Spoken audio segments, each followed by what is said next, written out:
Muy buenas tardes, bienvenidos a La Brújula por Radio La Luna, este viernes 5 de noviembre de 2021 y son las 5 de la tarde en punto, de manera que estamos iniciando en el horario exacto en que está anunciado este programa, que además es el momento exacto en que empieza el hermosísimo fin de semana hasta las 8 de la mañana del lunes próximo, que será lógicamente 8 de noviembre. Así que bienvenidos a todos y empezamos a saludar a quien me acompaña hoy en la mesa, que ahí tenemos una asistencia intermitente de mi amigo y compañero de mesa, Daniel de Abrantes. ¿Cómo te va, Daniel? ¿Qué tal? Buenas tardes a todos nuestros oyentes.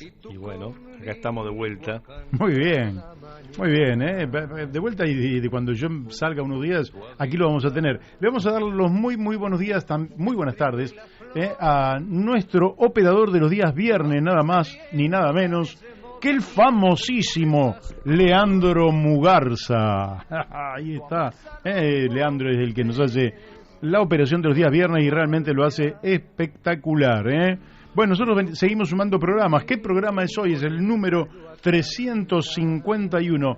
Y para que usted sepa que estamos en vivo y en directo, le voy a decir que en nuestro pronóstico del tiempo nos indican que la temperatura en este momento es de 20 grados. ¿Y sabe qué? Vienen unos días que van a estar bastante parejitos, Por ejemplo, dice que el sábado va a estar entre 21 grados de máxima y 12 de mínima. El domingo entre 23 y 12. Y el lunes, levantando un poquito la temperatura, entre 26 y 13. Quiere decir que todos los días van a estar con un piso de 12 grados y un techito para el lunes de 26. La verdad que es la temperatura ideal. Un fin de semana estupendo para ser disfrutado desde este momento, que se empieza a disfrutar lógicamente aquí en La Brújula, hasta el lunes. No desaproveche ningún minuto, Le damos las muy buenas tardes también a Daniel Pérez, que es el inventor del canal de YouTube La Brújula en la Luna. Muy buenas tardes también a quien hace las veces de editor de este programa, que es Miguel Pascuale.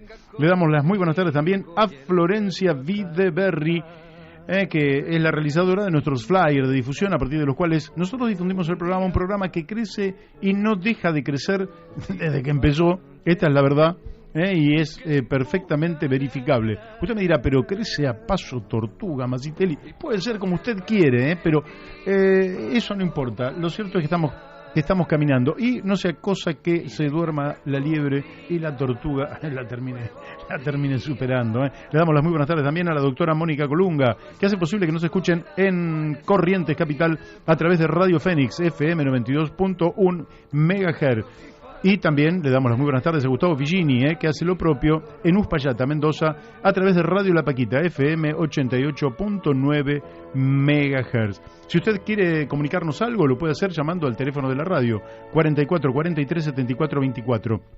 Lógicamente que solamente podríamos pasar su mensaje, porque en realidad le voy a contar que la cantidad de invitados en el día de hoy es impresionante. Ahora, en muy poquititos minutos, vamos a estar hablando con un músico, Daniel, así que prepárate, que vos sos hombre de la música, del sonido, del canto, de haber participado en muchos conjuntos, de ser solista también, y vamos a estar hablando con Eduardo Asinelli, de este conjunto, que ya lo hemos presentado aquí, Sostenidos por Bemoles. Ahora, en ratito vamos a estar charlando con ellos porque hacen una presentación musical el 5 de diciembre, como que esto se empezó a descongelar, ¿vio? Y esto me parece maravilloso. Es decir, que el aforo comienza a ser del 100%, o en algunos casos del 50%, lo que fuera, pero lo cierto es que me puede volver a mover la actividad cultural. Y eso es en beneficio absolutamente de toda la sociedad. Un poquitito después vamos a estar hablando con Andrea Favale. Usted me dice, ¿quién es Andrea Favale? Una arquitecta que por casualidad ya estuvo en el programa, que fue candidata a concejal en La Matanza, efectivamente. Y entonces, ¿por qué va a aparecer ahora? Va a aparecer porque ella ha escrito una obra de teatro que se llama Eva, y la están presentando en el Teatro Enrique Pinti, allí en San Justo, en la calle Arieta y Mármol. Este sábado, o sea mañana, a las 21 horas. ¿Y cómo la presenta? Como Eva, la voz de cada una de las mujeres que murieron en manos de violentos porque la justicia nunca actuó. En esta primer hora vamos a tener un tercer invitado que es el doctor Juan Parra. Vamos a estar hablando con él sobre la usurpación de tierras en Santiago del Estero. En fin, realmente una verdadera mafia saca por métodos violentos a los campesinos, a quienes vienen ocupando esas tierras desde tiempos inmemoriales, para apropiarse de esas tierras. Señores feudales, señores oligarquía, mala gente, que esa sí que es mala gente que apesta la tierra, y que actúa contra los campesinos. ¿Cuándo habrá justicia en la Argentina, no? ¿Cuándo habrá justicia? ¿Qué estarán esperando? Bueno, en la segunda hora vamos a estar hablando con Carlos Matos y Rodrigo Romera sobre el símbolo internacional de discapacidad, de evolución histórica, vigencia y aplicación. Seguidamente lo vamos a estar escuchando al doctor Sebastián Dabove, que usted sabe, es médico nutricionista y siempre nos manda unos consejos absolutamente útiles. Y son mucho más útiles justamente cuando se inicia el fin de semana, que es el momento de los excesos. ¿No es así, Daniel, que es el momento de los excesos? Y a veces... Los domingos, sí, sí. Bueno, sábado a la noche. Sábado a la noche, domingo. Y finalmente vamos a estar hablando con Laura Deriu, sobre qué evaluación hace sobre esta reunión que se hizo en Glasgow, Escocia, donde participaron los líderes del G20 y sacaron algunas conclusiones. Yo creo que siempre es positivo, pero hay que ver cuán positivo, porque cuando la locomotora viene tan fuerte como viene el cambio climático, en realidad el freno tiene que ser un freno realmente potente, porque de lo contrario lo que puede llegar a ocurrir es que no alcance, que es lo que parece que está ocurriendo en este caso. Así que bueno, no sé si tenés alguna cosa en particular, amigo Daniel, que quieras plantear. Aquí me manda Javier Llorens, donde dice que urge el juicio político a la Corte, comenzando por sus autoridades, Rosati y Rosenkrantz. Pero como recién me llega no pude leer la nota, que siempre son notas absolutamente fundadas y lógicamente que con tareas de investigación por parte de Javier Llorens muy pero muy interesantes, y con él vamos a tener que dedicarle una horita, te diría. Sí, yo hoy me levanté impactado por algo que recibí a través del WhatsApp, que es una lista de más de 290 empresas que conforman el grupo Clarín. La verdad que leer eso es impactante y desnuda una realidad que atañe a los medios de comunicación en la Argentina, ¿no? Y es la terrible concentración, y también me dio respuesta a algo que sobre lo que estuve pensando casualmente esta semana, ¿no? Solemos mirar la televisión un rato antes de la cena en casa, viendo los supuestos programas de noticias, pero la realidad es que todo lo que se nos ofrece era programas editoriales. Programas de noticias ya no hay, salvo la televisión pública, que tiene un noticiero que es bastante, digamos, está orientado a la noticia. Uh-huh. El resto de los programas que se venden como noticias, todo noticia, ¿sí? Es todo noticias, nada noticias. Doy mi opinión, te la proceso, te la machaco y cométela. Sí, son medios de manipulación de la información al servicio de los intereses del poder económico concentrado. ¿Fue larga la frase? No, pero es la son realidad. Medios de manipulación de la información. Nosotros no somos un programa de noticias, pero si nos propusiéramos como un programa de noticias, ¿sí? Lo que tendríamos que hacer es leer noticias y no opinar sobre las noticias. Sí, claro. Bueno, vos sabés que hay una tarea de preselección de las noticias, es decir, están las noticias que ellos dan y las noticias que ellos esconden.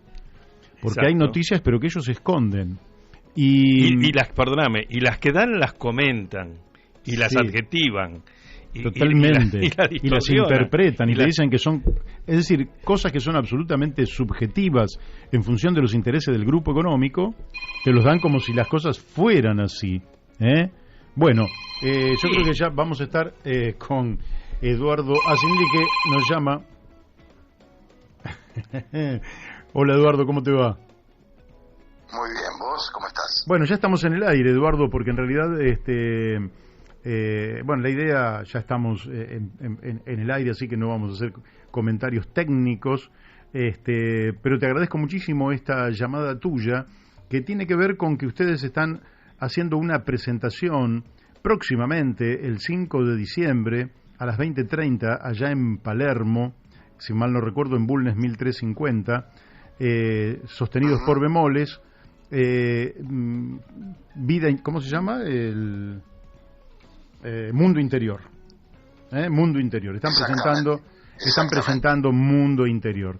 Bueno, me encantaría que nos dijeras un poquito cómo están saliendo ustedes de la pandemia, de la cuarentena que eso indujo, los aforos correspondientes, cómo están viviendo este volverse a encontrar con el público en vivo, en directo, y lógicamente incorporando, supongo yo, también las plataformas que les permiten comunicación con muchísima gente que por ahí no va al lugar. Contanos un poquito de qué se trata todo. Bueno, en principio el agradecido soy yo, en nombre de Sostenidos por Bemoles, Jorge Altamirano, Alberto Coco y Ariel Cohen, y yo, Eduardo Chinelli, ¿no? Sí, la verdad que es una alegría inmensa poder tener un contacto contigo en primera instancia, tener esta posibilidad, y de los cuales estamos altamente agradecidos, y aparte estamos muy felices por la posibilidad de poder encontrarnos con el público, eso que tanto el artista necesita, que puede mostrar su material frente a la gente y celebrar ese encuentro que es casi un ritual, ¿no? Claro. Abrir la posibilidad de salir de toda de alguna manera, este espacio de oscuridad para empezar a ver la luz y compartirla, me parece que está buenísimo. Una vez escuché un reportaje que le hacían a Les Luthier, y entonces le decían, ¿por qué ellos no salían en televisión, siempre en teatro? Y ellos decían, el contacto con la gente es lo que hace nuestro espectáculo, y no podríamos hacerlo en la televisión. ¿Es tan importante el contacto con la gente?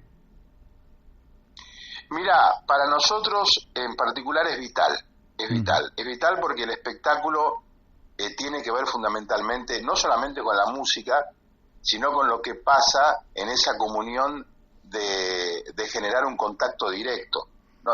Lo que la gente que va a ir a escuchar el espectáculo no solamente va a escuchar música, sino que va a ser una reunión donde vamos a entrar en un espacio totalmente distinto que tiene que ver con lo que es la presentación de nuestro material, que es Mundo Interior. Entramos en un mundo totalmente distinto que es nuestro mundo interior. ¿Y qué es ese mundo interior, Eduardo? Bueno, el mundo interior es el mundo de cada uno, aquello que a veces no nos damos ni cuenta de que existe, y está ahí prendido constantemente como una lamparita fuerte que tiene que ver con todo lo que venimos trayendo nosotros, con quiénes somos realmente, con todas nuestras dudas, nuestros miedos, nuestras alegrías, nuestras tendencias. Bueno, eso es nuestro mundo interior. Y cuando ustedes sacan a aflorar ese mundo interior, vos dirías, ¿cuáles son los sentimientos más importantes que ustedes transmiten? Yo creo que es la posibilidad de poder escuchar en una banda musical una mirada de cómo ingresamos a un mundo interior. Yo como compositor de las canciones no hablo en primera persona, sino cómo sería la posibilidad de poder ingresar a nuestro espacio interior, ya que siempre estamos mirando para afuera, ¿no? Y pareciera que el mundo se limita solamente con lo que está pasando afuera y nosotros por adentro no pasa nada, cuando realmente es todo lo contrario, está pasando muchísimo adentro. Entonces, esa invitación a tener esa mirada interior, vos la podés escuchar desde la música, y ahí plantea un montón de cosas, que está bueno. Bien, bien. ¿Vos dirías que la gente sale conmovida por qué emoción? Es decir, hay, digamos, espectáculos que mueven muchas emociones, la nostalgia, la alegría, el optimismo, la melancolía. ¿Ustedes qué dirías que mueven ustedes? Vos fíjate, me parece interesantísima la pregunta.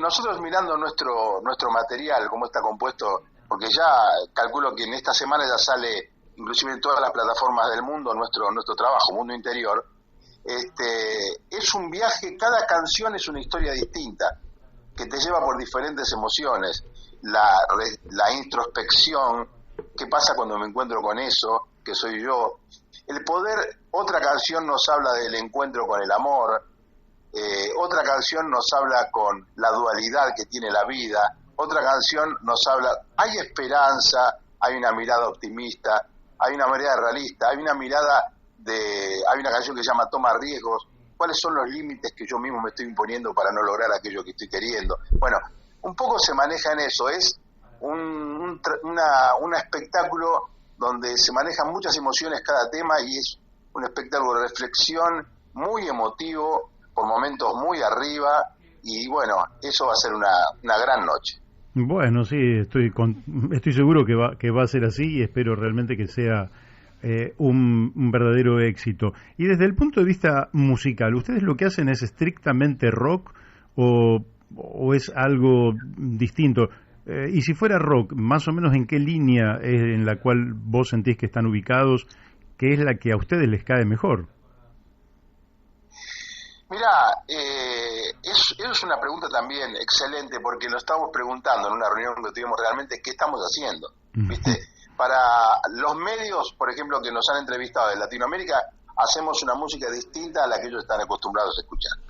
O sea, si bien tiene un poco de todo, es la fusión de un montón de estilos, pero fundamentalmente lo que hace eso, que le ponen la distinción, es qué es lo que estamos diciendo en toda esa música que es un cóctel de estilos, y a eso fusionarle lo que estamos diciendo.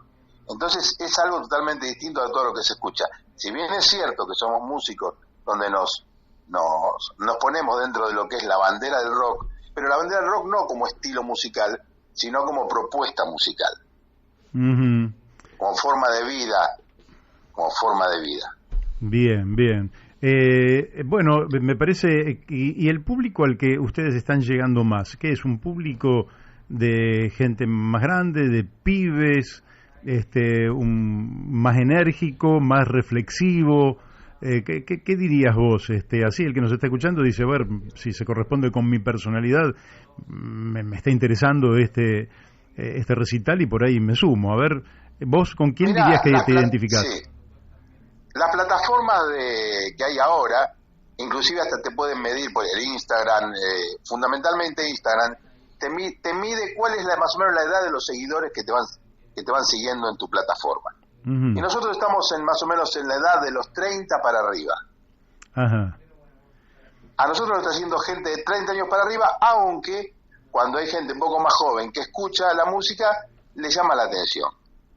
Pero la gente de 30 años para arriba es la gente que se siente mucho más identificada con todo lo que está pasando, con el mensaje que estamos transmitiendo, con la música en sí, porque hay una fusión de muchos estilos que vienen de la música de los 70, de los 80, de los 90 hasta nuestros días, ¿no? Claro. Y te hago otra pregunta porque tiene que ver con una vez yo compré un disco que la primera vez que lo escuché no me gustó y que después terminó siendo quizás el disco que más me haya gustado en mi vida, que tiene que ver con Joan Manuel Serrat y el de Miguel Hernández, ¿no? Que tienen unas poesías que son... ¿Qué te quiero preguntar? Lo fui degustando con el paso del tiempo. No me gustó al principio, pero iba pasando el tiempo y cada vez me gustaba más, ¿no? ¿Vos dirías que Sostenidos por Bemoles es un grupo al cual se le va sacando el gusto a medida que se lo va escuchando? No me cabe ninguna duda eso, no me cabe ninguna duda. Es como esas películas, viste, que vos la ves por primera vez y te llama la atención de algo, y cuando la ves por segunda vez, dijiste, esta escena yo no la vi en la primera, y así sucesivamente. Uh-huh. ¿Entendés? Tiene que ver también, como decías vos muy bien, cuando escuchaste el disco de Joan Manuel Serrat, eras una persona. A medida que fue pasando el tiempo también fuiste transformándote, y ya te llamaba la atención porque tenía que ver con tus vivencias también. Entonces se reflejaba un poco eso en tus vivencias. Entonces ahí lo empezabas a escuchar y de otra forma, y a medida que iba pasando el tiempo más y más hasta que te sentís identificado con esa música, no cabe duda de eso. Bien, Eduardo, decime, para la gente que pueda querer estar interesada, ¿cómo hace para comprar la entrada, como para acompañarlos, para ir, para escucharlos? Porque ustedes van a hacer la presentación el 5 de diciembre a las 20:30 allí en Bulnes 1350, Palermo. Exactamente. La gente directamente puede entrar en el Facebook nuestro, en el Facebook mío, el Facebook mío es Eduardo Achinelli, y el Instagram es Sostenidos por, con una X, bemoles, y también nuestro canal de YouTube es Sostenido por Bemoles. Ahí está todas las plataformas donde comprar las entradas, están todas ahí, y directamente la gente puede acceder ahí, y la plataforma te guía cómo comprarla. Es muy fácil, la entrada sale 500 pesos. Bien accesible. Muy accesible, sí. Tenemos una noticia que nos llena de alegría, que es las entradas se van agotando, ya nos queda menos de un mes, un poquito, no llegamos a un mes, un poquito más de un mes, y las entradas se agotan, y está buenísimo eso, que nos pase eso. Así que estamos muy felices con eso. Bien, bueno, espero que sea un gran éxito. Te mandamos desde aquí un fuerte abrazo y también saludos para todos los integrantes del grupo Sostenidos por Bemoles. Bueno, muchísimas gracias por esta oportunidad y un abrazo muy grande a todos ustedes y a toda la audiencia. Gracias. Bueno, ustedes lo han escuchado, Eduardo Achinelli, Sostenidos por Bemoles, el conjunto musical que suena muy lindo y que, bueno, realmente para nosotros también es un enorme placer que estos grupos que a lo largo de tanto tiempo se han visto restringidos en no poder hacer un espectáculo en público, en no poder tener un teatro, no poder tener, que bueno, empieza de nuevo la vida, por decirlo de alguna manera, aunque la vida nunca se detiene. Quería comentar una noticia que tengo tiempo. Sí, dale. Bueno, es sobre un hecho que ocurrió en Estados Unidos, pero que me parece que puede ser la punta de algo para reflexionar. Un señor llamado Charles Munger, que es la mano derecha de Warren Buffett, una de las 10 fortunas más grandes de la Argentina. Del mundo, una de las fortunas más grandes del mundo, está dispuesto a donar a la Universidad de Michigan, ¿sí?, una cifra significativa para hacer un edificio para estudiantes. Esa cifra supera los $200 millones. Pero ha puesto una condición, y la condición es que las habitaciones de los estudiantes no tengan ventana, y que a cambio de las ventanas tengan una ventana virtual, que es una pantalla donde bla bla bla bla.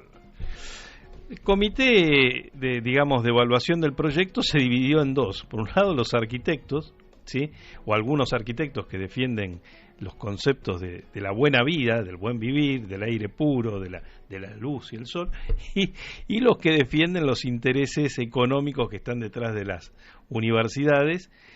Y por supuesto estos últimos parece ser que son los que ganaron, y se va a construir este edificio para dormis de los estudiantes sin ventanas, contraviniendo todos los criterios de una arquitectura sana. Y esto, que parece una noticia... O sea, volveríamos a la época de las cavernas. Las cavernas digitales, por decirlo así. En la caverna no había ventanas porque no podías en la montaña. Es así, pero parece ser que este señor se encaprichó con esto, y pero a mí esto me hizo recordar alguna nota que leí hace unos 2 meses atrás, y que alertaba, estaba escrita por un intelectual norteamericano, y que alertaba acerca de la distorsión que se produce en los contenidos de las grandes universidades norteamericanas a partir de la influencia de los grandes magnates. Y especialmente señalaba una controversia fuerte que se está desarrollando en Estados Unidos en torno a los contenidos que manejan las grandes universidades como Chicago, como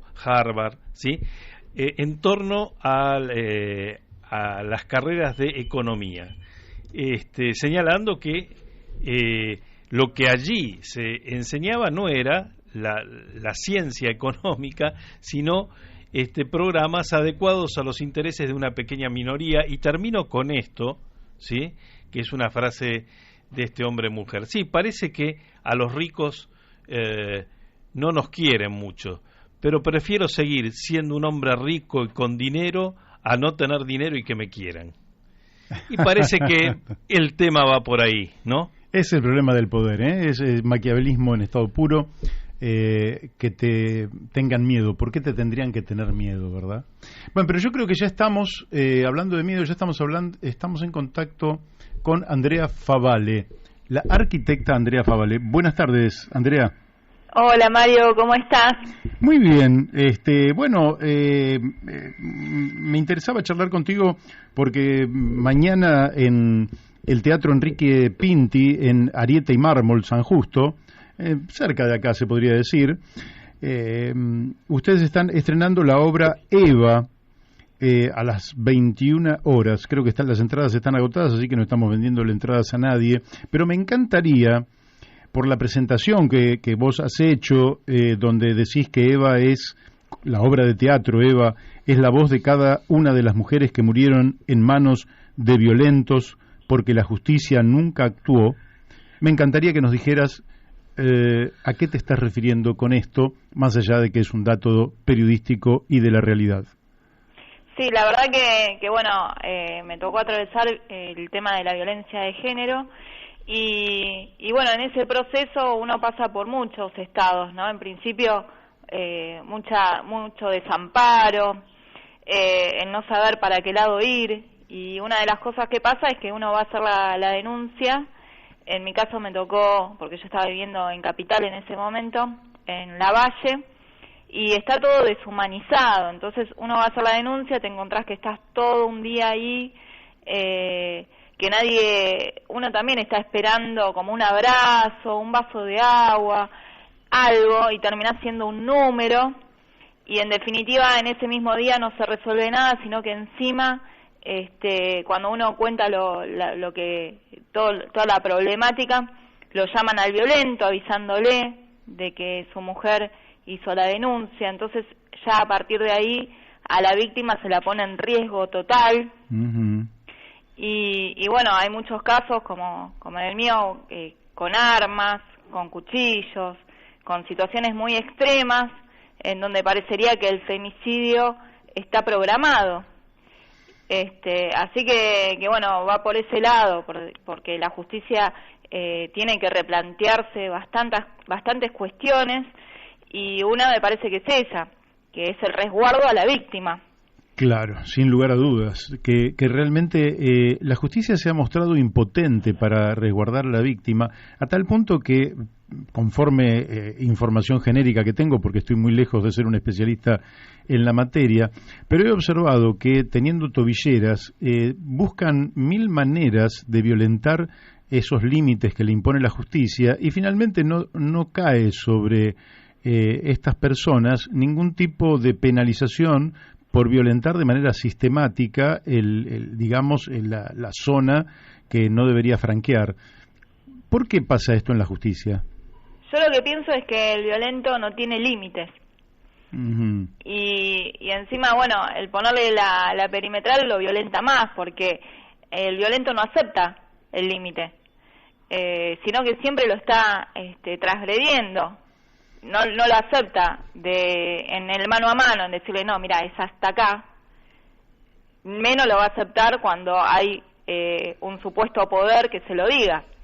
Entonces, está todo mal.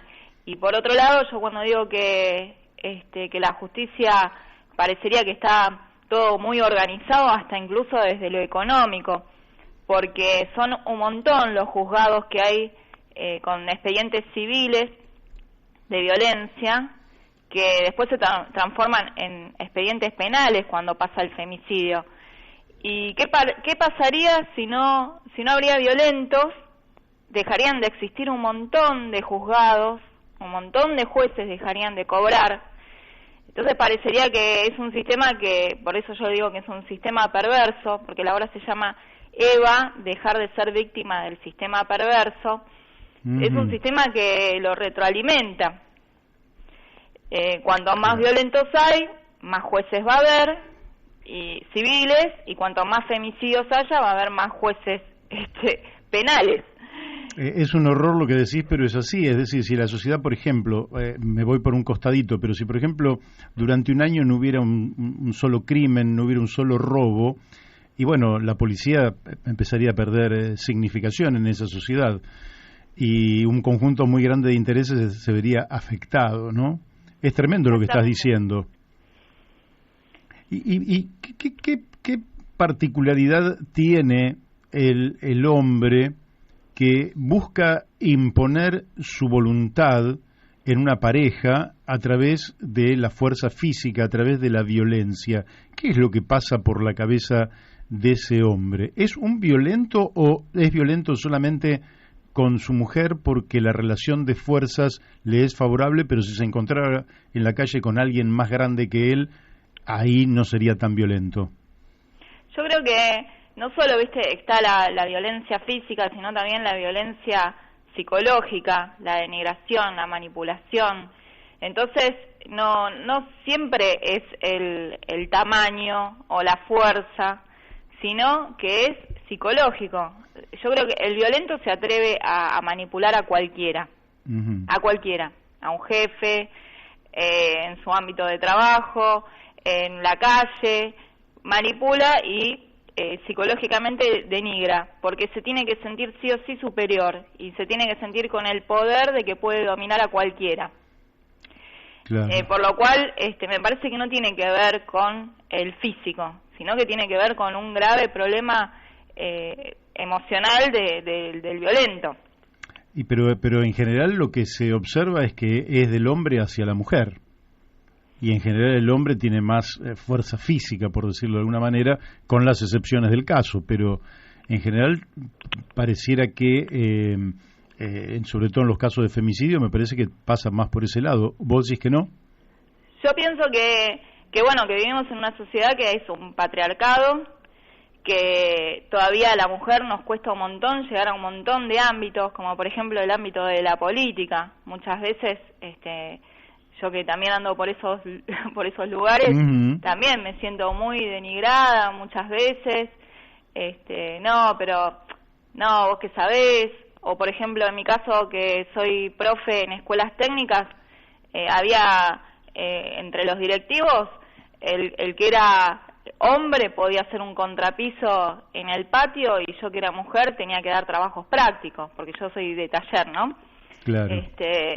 Entonces es un sistema patriarcal, pero volviendo al tema de la violencia, creo que también hay mujeres violentas, hay muchas mujeres violentas, y esto es lo que tiene la obra de teatro, que te cuento que primero fue un libro que escribí, que es una novela. ¿Cómo se llama el libro? Eva, dejar de ser víctima del sistema perverso, igual que la obra. Bien. Y bueno, el libro lo presenté en un montón de lugares, en ferias del libro, y lo que me pasaba era que parte de esa novela es mi historia, pero la justicia, a mí lo que me pasó es que yo en un momento no soportaba más las agresiones físicas y psicológicas y el tema del hostigamiento. Entonces me fui a vivir un año a Mar del Tuyú y allá lo que buscaba era paz, pero la verdad que tampoco la llegué a encontrar, porque lo que buscaba era la paz interior y por más que me iba a cualquier lugar, la verdad que estaba totalmente perturbada. Pero el tema esto del hostigamiento, uno siente que te persiguen por todos lados, ¿viste? Porque yo estaba en mi estudio de arquitectura y entraba en cualquier momento, se escondía atrás de los árboles. Así que bueno, en ese proceso que estuve viviendo en Mar del Tuyú, la jueza falló de que tengo que vivir a 20 cuadras de él, y me prohíbe ir a los medios de comunicación.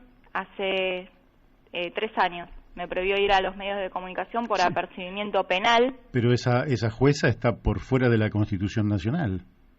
¿Alguien la tendría? Bueno, sabés que yo lo apelé, a la Cámara de Apelaciones. Si yo fuera diputado, investigaría y le haría un juicio político. Pediría un juicio político. Es una barbaridad lo que te está diciendo. La Cámara de Apelaciones falló igual la Cámara de Apelaciones.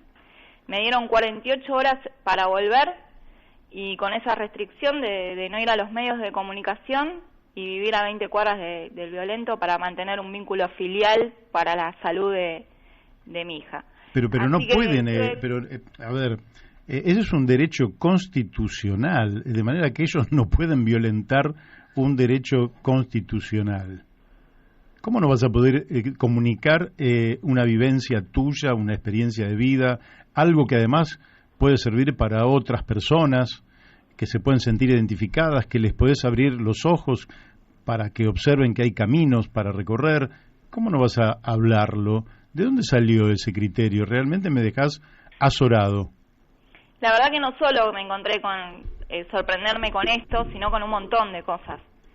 Que la verdad que dije, la verdad que me metí en un gran tema de haber hecho la denuncia. Por momentos digo, ¿qué hice?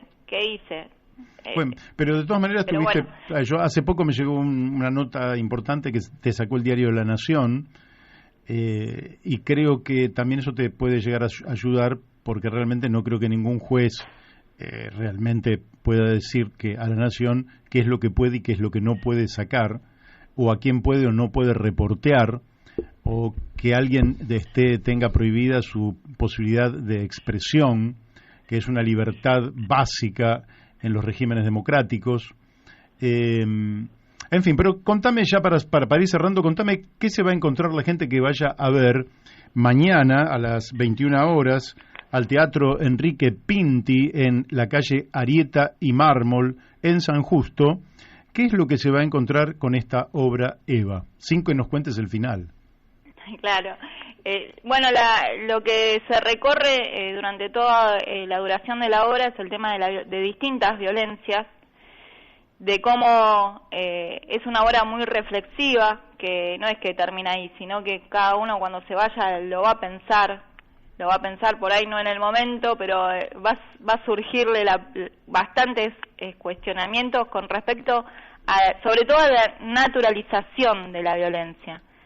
Porque estamos acostumbrados a usar las palabras de cualquier manera, y a veces una palabra también es tan lindo hablar bien, es tan lindo leer buenos libros, y estamos muy acostumbrados a tratarnos bastante mal, ¿viste? Entonces, pero porque se naturalizó.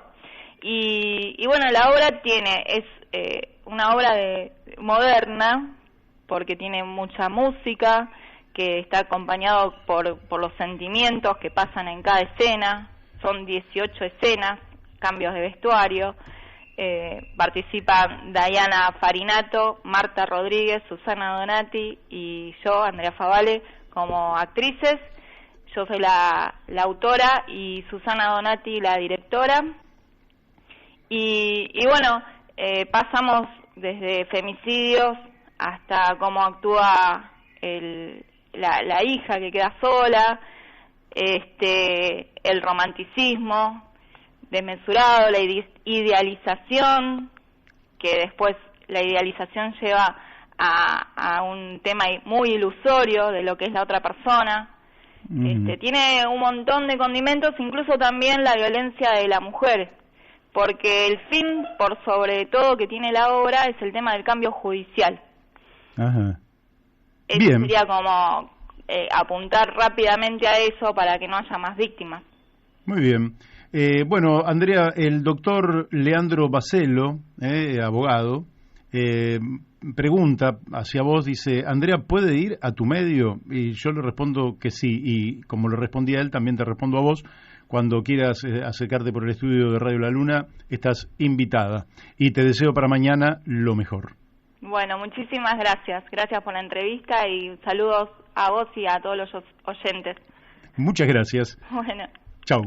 Bueno, hemos charlado con Andrea Favale, autora de la obra de teatro Eva, a la cual ya nos hemos referido. Con motivo de que hoy es 5 de noviembre, Ismael Jalil, el doctor Ismael Jalil, siempre vinculado a los temas sociales, de derechos humanos, nos recuerda la figura de Agustín Tosco.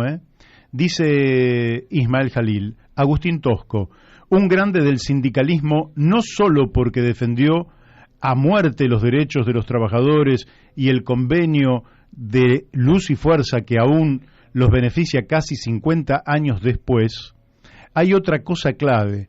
Luchó en política por la liberación nacional y social, en marcha al socialismo. Fue parte del movimiento sindical de bases y del Frente Antiimperialista y por el Socialismo, FAS. Los burócratas sindicales como en su momento Rucci, qué paliza le dio Agustín en el debate televisivo de 1973, dicen preocuparse por el salario. Eso es falso, pero en el mejor de los casos los sindicalistas se quedan ahí, en el salario y el convenio. Los burócratas y reformistas no van más allá. Hay que retomar a Tosco y luchar como él lo hizo, cordobazo mediante, por pan, trabajo, salario, reforma agraria, no pago de la deuda, libertad de los presos políticos, solidaridad con Cuba y una patria liberada. Si no luchás por las dos cosas, reivindicaciones y liberación nacional y social, no sos de Tosco.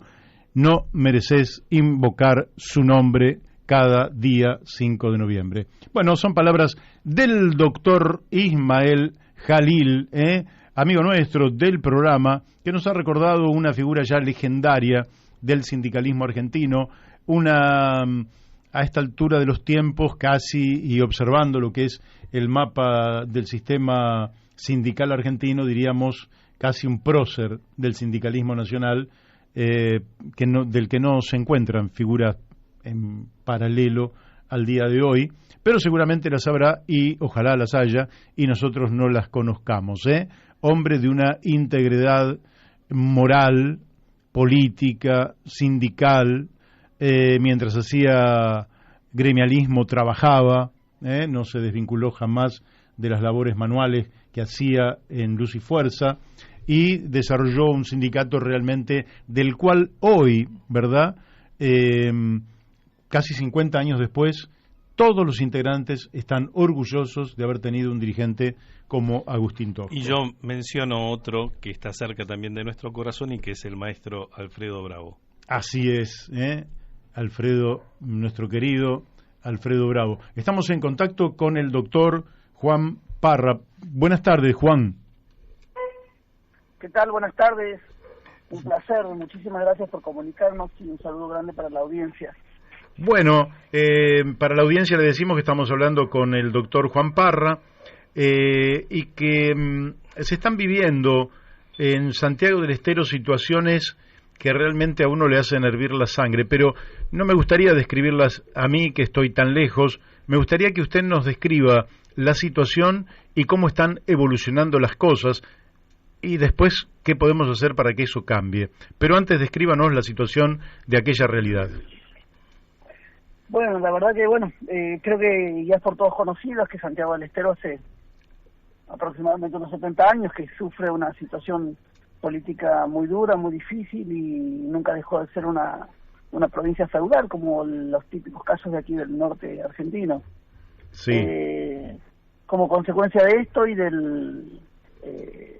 la situación política, siempre el poder está concentrado en una sola cabeza y no existe aquí posibilidad de república o la idea de la división de poderes, la de un poder legislativo o un poder judicial independiente. Ajá. Que debería ser la base de nuestra democracia. Claro. Por lo tanto, por solo dar un ejemplo, todos los jueces de nuestra provincia han sido designados en comisión. ¿Qué quiere decir esto? Que ninguno llegó a su cargo por concurso. Uh-huh.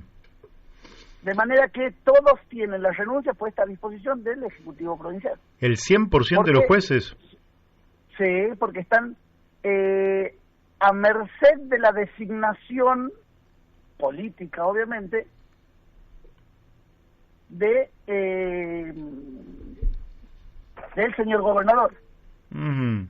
De manera que al no estar designados, al no realizar el concurso, se designa, como lo conocemos todos, a dedo, por una terna propuesta por el Consejo de la Magistratura, ahí lo designa el Poder Ejecutivo. De manera que nosotros lo que conseguimos es tener jueces adictos, jueces vinculados particularmente al poder político de turno.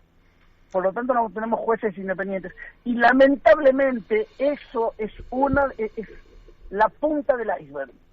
Porque nosotros tenemos el caso emblemático, tristemente célebre en Santiago del Estero, de una familia de la localidad de Forres, del departamento Robles, aquí en Santiago del Estero, uh-huh, los cuales han sufrido el desapoderamiento de el 75% de su inmueble a través de una medida cautelar dictada por un juez civil de la ciudad de La Banda, Ajá. quien los desapodera, a pesar de ser poseedores durante todos los 74 años de vida de don Manuel Asensio Ardiles, pero además de eso, con escritura pública a nombre de su padre, Manuel Asensio Ardiles I. Quiere decir que es un heredero natural y hace 74 años que ocupa esa tierra, de manera que es indiscutible. ¿Cómo puede ser que un juez haga semejante disparate? Justamente por estos débitos que tienen entre ellos. Se imagina que, te cierro la idea, ¿por qué firmaría algo así este juez civil de La Banda, doctor Pedro Jury, juez civil de segunda nominación? ¿Por qué lo haría? Porque justamente el actor quien desapodera del 75% del inmueble a la familia Ardiles es justamente el doctor Eduardo Federico López Alzogaray, presidente del Superior Tribunal de Justicia de esta provincia de Santiago del Estero. Bueno, eso es un escándalo. Es un escándalo que es increíble que no tome dimensión nacional.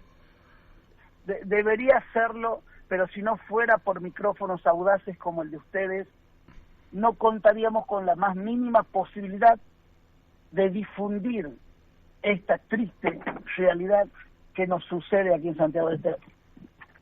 Y el señor Alzogaray, ¿qué argumenta para sostener que esa tierra no le pertenece a Ardiles, que hace 74 años que la habita, por tanto ya tiene posesión suficiente, pero además heredada de su padre? ¿Qué es lo que dice Alzogaray?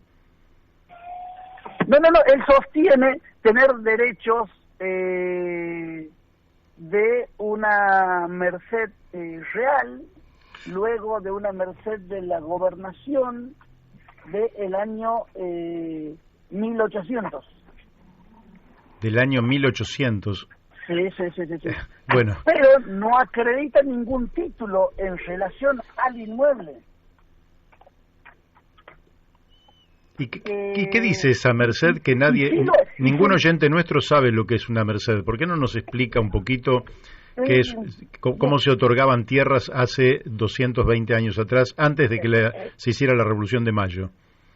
Exactamente. Justamente lo que se hacía era otorgar como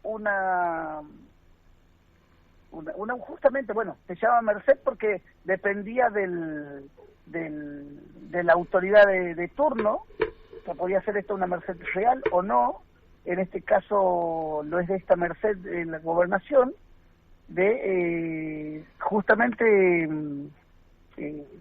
época, justamente como mencionas vos, antes de la revolución, ¿no? Uh-huh. Y ahí se entregaban grandísimas extensiones de tierra. Dentro de esa supuesta gran cantidad de tierras que le habrían donado a la madre de la tatarabuela de Federico López Alzogaray, y esto, si quieres, te lo puedo adjuntar, porque cuento con la copia de la demanda, porque quizá por ahí la gente piense que uno está inventando esto, ¿no? No, la gente... Parece un cuento, pero lo podemos acreditar porque son los dichos que sostiene esta gente, y manifiesta, tal como lo sostengo, ser tataranieto de una persona que recibió de la gobernación esa merced del año 1800, creo que era 1806 o algo así. Y desde ahí hace todo un raconto llegando a este tiempo, por lo tanto él sostiene y entiende que tiene un mejor derecho que don Ardiles. O sea, tiene la fuerza del derecho a su favor. La ley es como el cuchillo, dice Martín Fierro, no ofende a quien la maneja.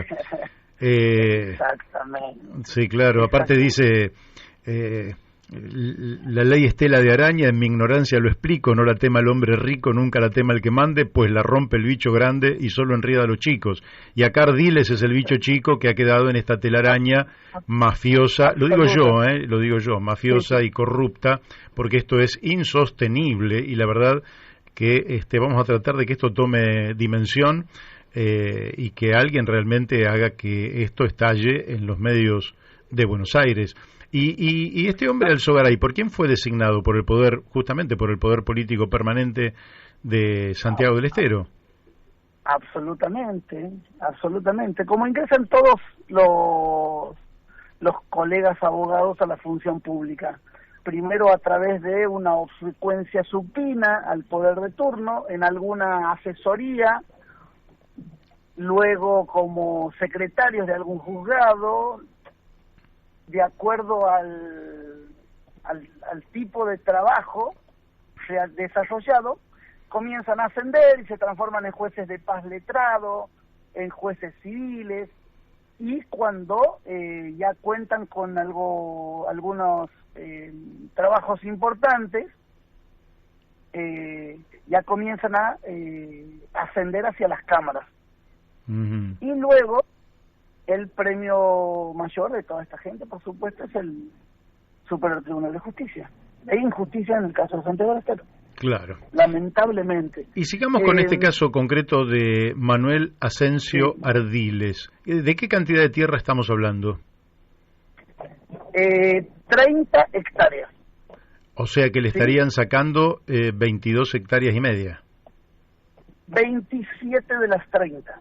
Ah, el 90%. Y casi. Claro, 27 es el... No, perdón, 23, perdón, me he confundido. Son 23 de las 30. Ajá, ahora sí. Sí, ellos quedaron en 7 hectáreas. Pero, sí. Perdón. No, le quería preguntar... Hable usted, Juan. A tal punto llega el avasallamiento de los derechos que al desapoderarlos de estas 23 hectáreas a la familia Ardiles, lo que hacen es quitarle todo el espacio de bosque, de montecito, bosquecillo con el que contaban, a donde pastaban su ganado menor, uh-huh. Cabras y chanchos, que eso es lo que se dedicaban básicamente ellos, y con eso vivían de una manera muy digna.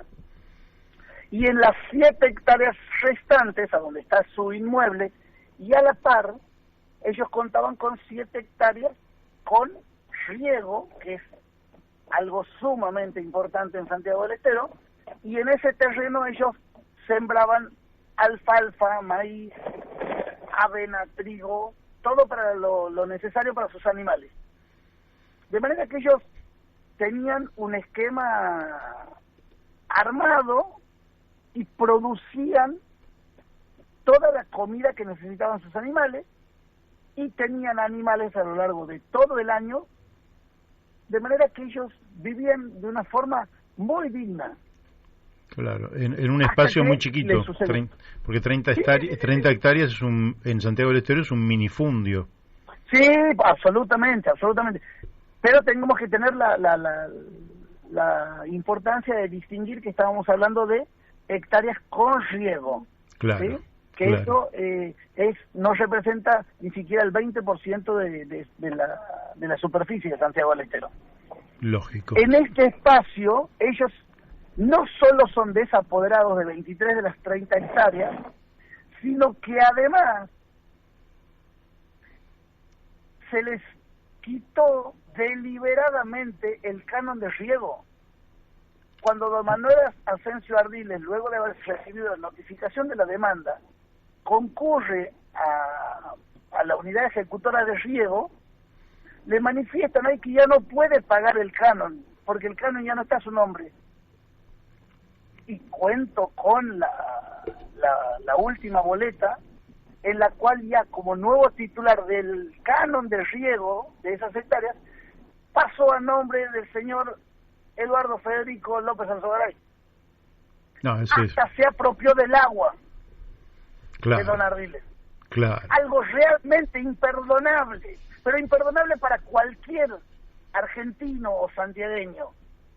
Pero por sobre todo, si nosotros hablamos de quién tiene la espada de la justicia en Santiago del Estero, el presidente del Superior Tribunal de Justicia, quien nos debería honrar con su ejemplo y con sus sentencias. hoy está absolutamente desprestigiado, devaluado, no solo él, sino todo el Poder Judicial de Santiago del Estero. Por eso agradecemos estos espacios, estas oportunidades, porque realmente esto es indigno. Nosotros, como vecinos santiagueños, no nos merecemos esto. Sin lugar a dudas. Necesitamos. Juan, la última pregunta de mi parte. Ustedes están apelando a instancias superiores. ¿Hasta dónde puede llegar una apelación para sacar justamente el juicio de la circunscripción de Santiago del Estero y que lo pueda tomar un tribunal superior? Bueno, mira, te cuento, nosotros hemos comenzando litigando en el juzgado de la Banda, en Santiago del Estero. Interponemos un recurso de revocatoria porque el juez no me permite tomar intervención. El recurso de revocatoria es rechazado. Planteamos un recurso de apelación. El recurso de apelación también es rechazado por el juez de primera instancia, algo que no corresponde nunca, claro, pero que en el caso de Santiago del Estero se realizó. Por lo tanto, tuvimos que ir en queja a la Cámara de Apelaciones para que revea el recurso de apelación. La Cámara nos hizo lugar al recurso de queja y le pidió al juez de primera instancia de la Banda que remita las actuaciones a fin de que estudie el recurso de apelación. Estudió la Cámara el recurso de apelación. Por supuesto, algo que venía de cajón para nosotros era que iba a ser rechazada la apelación, pero nos dejó una pequeña puerta abierta y un pequeño reconocimiento al derecho de los hijos de don Manuel Ascencio Ardile. Y ahora, luego de eso, lo que hicimos es el paso que nos quedaba a nosotros, que es plantear un recurso de casación. O sea, van a casación. Sí, estamos en casación. ¿Y quién resuelve la casación? Justamente el Superior Tribunal de Justicia de Santiago del Estero. Ah, bueno. Que casualmente tiene 5 integrantes, debería estar formada por 5 integrantes, pero una persona se jubiló y otra asumió otro cargo, por lo cual nos encontramos con una Corte Suprema de Justicia santiagueña con solo 3 miembros. Y al ser parte de esta causa, uno de esos 3 tendrá que resolverlo entre los otros 2, o sea que van a existir solamente 2 votos. O sea que nadie podrá desempatar. Claro. Entonces estaremos en una situación sumamente compleja que, bueno, tenemos que esperar y veremos qué nos depara el futuro. Pero hay algo que yo quería comentarte. Ya cerrando porque se nos fue el tiempo. Sí. Bueno, ¿cómo termina esto? Primero, que estamos matándole a la gente porque el recurso de casación significa un depósito de 20.000 pesos. Y la familia Ardile tuvo que realizar 2 recursos de casación, es decir, 40.000 pesos. En una persona ahora ya que no tiene más animales, ahora que ya no tiene más siembra, que ya no tiene más ingresos. La han denigrado esta gente que tuvo que volver a buscar, a golpear las puertas del municipio para volver a solicitar ayuda porque ya no pueden generar su sostén económico. Y con el agravante que esta situación de humillación que sufren nos ha llevado a que ellos nos soliciten que abandonemos la causa. Se quieren ir. Preferimos que nos den una casa por ahí, pero no queremos pelear más, no podemos vivir, no podemos dormir. Es terrible. Es terrible. Juan, hasta aquí nos dio el tiempo. Vamos a volver a comunicarnos con vos y vamos a seguir este tema y vamos a seguir difundiéndolo porque realmente el nivel de injusticia, de atropello, de autoritarismo, de enriquecimiento ilícito que describís hace hervir la sangre, yo supongo, de muchos de nuestros oyentes. Así que te mandamos un abrazo y hasta pronto. Mario, te agradezco muchísimo la oportunidad. Agradezco que se hayan comunicado, que se comprometan con este tipo de situaciones y bueno, espero entiendan por ahí la forma en que la que nosotros decimos las cosas, porque la verdad que nos duele en el alma. No queremos esto para Santiago del Estero, ni queremos dejar esta sociedad a nuestros hijos. Muy bien. Muchísimas gracias, un placer. Hasta pronto. Bueno, hemos hablado con el doctor Juan Parra y vamos a la tanda de la radio y después volvemos con nuestros amigos Carlos Matos y Rodrigo Romera. Seguimos aquí en La Brújula por Radio La Luna y ya estamos en contacto con Carlos Matos y Rodrigo Romera. ¿Cómo les va? Hola Mario, buenas tardes. Hola Mario. ¿Qué tal? ¿Qué dicen? Bueno, hoy teníamos un tema interesante que tiene que ver con el símbolo internacional de discapacidad, evolución histórica, vigencia y aplicación. ¿Qué cosa interesante? Sí, es muy importante Mario, porque justamente el hecho de que la gente internalice la señalética hace a una mayor comunicación y a una mayor urbanidad en la vida. Así que bueno, nos parece que es muy importante, como ha habido algunas modificaciones a lo largo de la historia y hay un poco de confusión, entendíamos con Rodrigo que es necesario también hablar de este aspecto, que a lo mejor no parece tan relevante, pero el hecho de que no se conozca adecuadamente genera muchos problemas. ¿Y cómo hacemos por la radio para transmitir esta evolución en la simbología cuando en general es una simbología gráfica? Bueno, es todo un desafío, así que acá Rodrigo se las va a ingeniar para ir explicando y de alguna manera lo vamos a comentar. Vamos. Sí, Mario, yo voy a tratar de representar, explicar un poco el gráfico que te mandé recién, donde en realidad plantea de que la Organización de Naciones Unidas establece un nuevo símbolo internacional de las personas con discapacidad, que cambia totalmente lo que se conoce hasta el momento, ¿no? Esto es a partir del año 2015 y te darás cuenta que desde el 2015 hasta ahora, en 6 años, no hemos logrado que realmente se entienda cuál es el nuevo símbolo de discapacidad. Y vamos a hacer un poquito de historia, como para terminar en ese símbolo. En el año 1968, la Comisión Internacional de Tecnología y Accesibilidad puso como símbolo a una silla de ruedas, una suerte de persona en una silla de ruedas, esa persona sin cabeza, ¿no? Sí. Sin cabeza. Después, a ese mismo símbolo, a esa misma persona sin cabeza, en el mismo año 68 se planteó ponerle una cabeza, ¿no? A ese dibujo de la persona en silla de ruedas. En el año, ese símbolo que creo que hay hoy está en la mayoría de los lugares donde se representa que ese es un lugar reservado para una persona con discapacidad, sea la discapacidad que sea, ¿bien? Claro. Ahí después Carlos va a hablar seguramente sobre este tema, que lamentablemente todas las discapacidades se ven inversas en un símbolo que tiene que ver con lo físico, independientemente de cuál sea la discapacidad. Uh-huh. Después, en el año 2012, un símbolo de accesibilidad de Nueva York establece la misma silla de ruedas, pero con una actitud un poco más dinámica, más de movimiento, que es la misma persona con un poco más de cuerpo, diría inclusive con una cabeza que se diferencia del cuerpo, que no solamente del cuerpo, que también hay una cabeza, y que está en movimiento, que va hacia adelante, con una actitud proactiva de alguna manera. Claro, que está en movimiento, sí, está en carrera, en marcha, está desplazándose sobre una silla de ruedas. Lógicamente ese símbolo fue mucho mejor, pero seguía pasando esta cuestión. Seguimos sectorizando de alguna manera juntando todas las discapacidades mostrando solamente la parte física.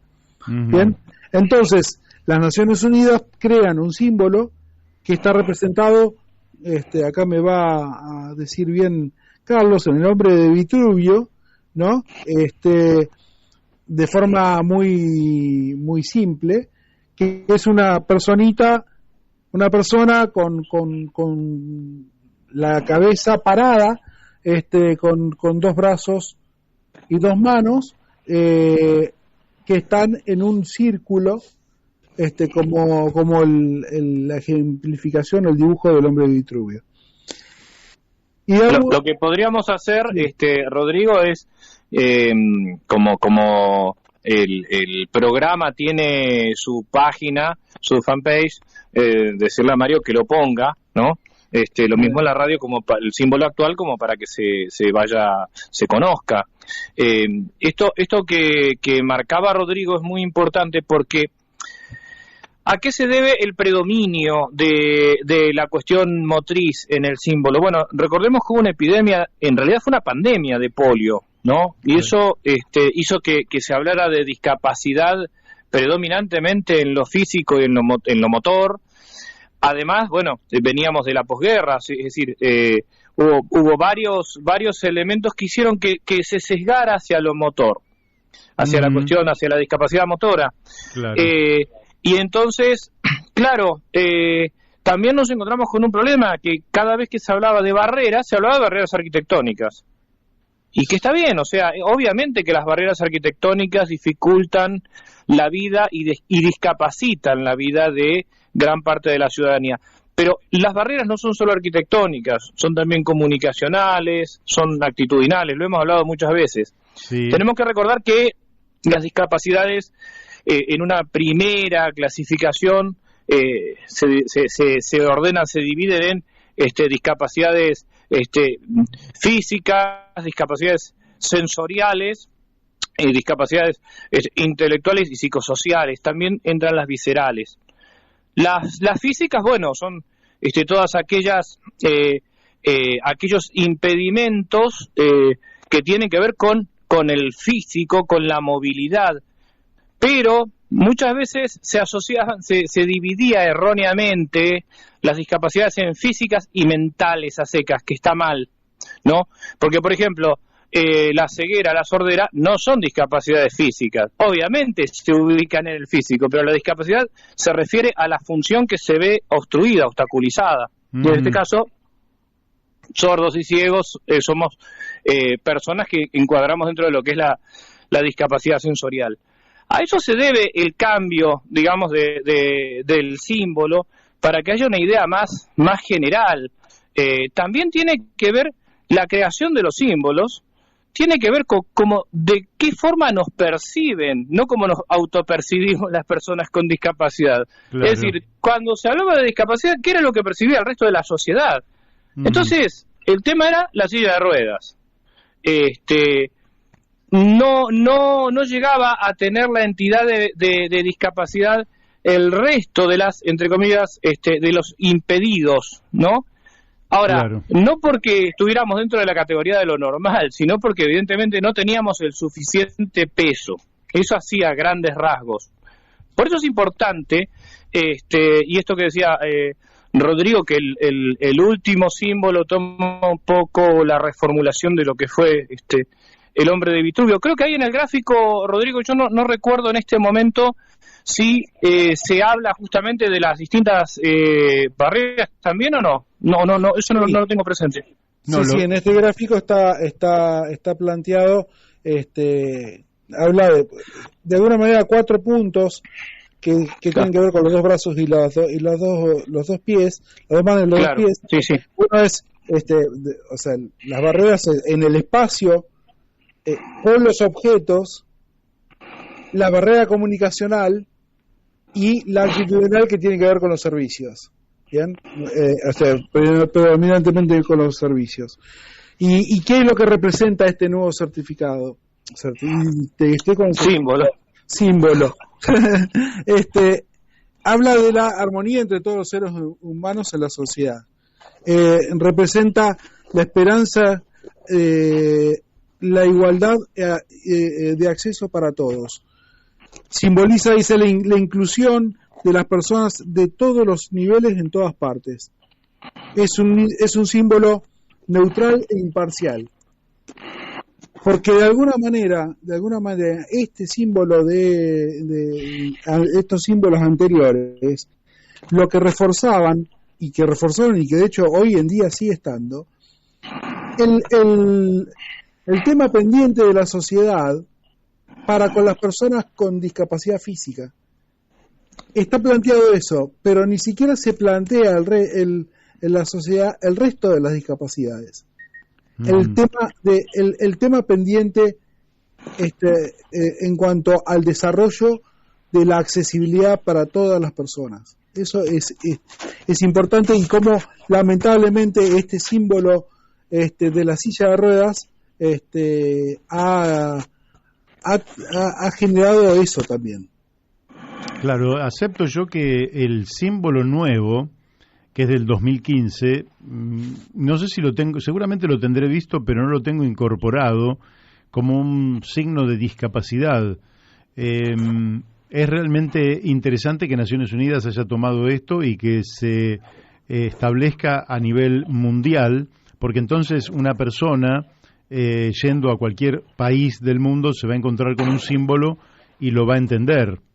Eso me parece que realmente... Esto que vos planteás, Mario, que no lo tenés incorporado, está muy bueno que lo digas, porque habla justamente de la falta de compromiso de los gobiernos, de los gobiernos de los países que forman parte de Naciones Unidas, de hacer una intensísima campaña de difusión. O sea, que vos no lo tengas internalizado responde justamente a esto, ¿no? A que debe haber un compromiso mucho mayor para que la opinión pública mundial lo incorpore, y como vos bien decías, estés en el país que estés, que se sepa de qué se trata. Claro, efectivamente. Así que, ¿y qué otros símbolos hay así de naturaleza significativa? Porque además este símbolo, que está muy bien, ¿no? Lo acaba de decir, es la armonía entre todos los seres humanos en la sociedad. Representa la esperanza, la igualdad de acceso para todos. Bueno, está muy, muy bueno. Ahora, ¿cómo se ejecuta? ¿Dónde va ese símbolo? ¿Qué se pone? Como, por ejemplo, en el vagón de un tren donde haya asientos reservados, en un colectivo porque hay asientos reservados. ¿Dónde se utiliza el símbolo? Exactamente, este símbolo tiene que aplicarse en todos aquellos lugares donde hay una reserva específica para personas con discapacidad, o donde, por ejemplo, se asegura una cuestión comunicacional o la parte específica de un servicio. Pongamos, por ejemplo, un museo, ¿no? Donde hay algún sector en el cual se pueden activar, por ejemplo, aplicaciones que a través del celular una persona con, por ejemplo, pongamos con una discapacidad sensorial, al ir recorriendo a través de los códigos QR que están instalados a lo largo del museo, pueden acceder con lengua de señas o con algún otro soporte. En todo aquel lugar donde se asegura la equiparación de oportunidades, ahí es donde debe ir colocado ese símbolo. Como vos bien dijiste, en el caso de la reserva de lugares, donde hay algún tipo de servicio específico, etcétera, etcétera. Hay otros símbolos también, es decir, el símbolo de la silla de ruedas, el último, no el símbolo descabezado que es tan feo, ¿no? Sí, realmente claro. Eso habla de la minusvalía y habla de algo tremendo. El símbolo de la silla de ruedas, como otros símbolos que hay, que el de la oreja tachada, esos símbolos no es que se dejen de lado, sino que representan específicamente a cada una de las discapacidades. Pero el símbolo internacional y general es del que estamos hablando.